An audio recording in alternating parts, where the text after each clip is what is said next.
Ah, ani ata karon magnegosyo ta kay gusto pa man ta mabuhi diri ning kalibutan. So, mura ni atong stock guys, coolers. Muna, gamay ra ni. Kung inyo ning ihapon, siguro naa ni sa mga 100 bucks. Pasayloa lang ko ninyo kung ano na may lubi, ay asin.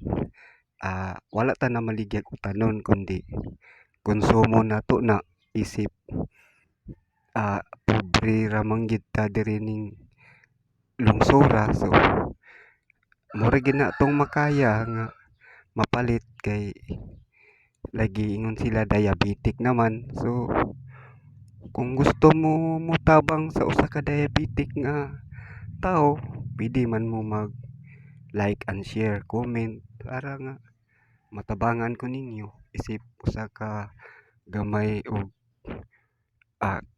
nga small entrepreneur ba ang tawag ana sa English. Ambot basta kay medyo inana. So negosyante ba nga pobre. So para makapalit sad ta og gikinahanglan. So mura na itong stock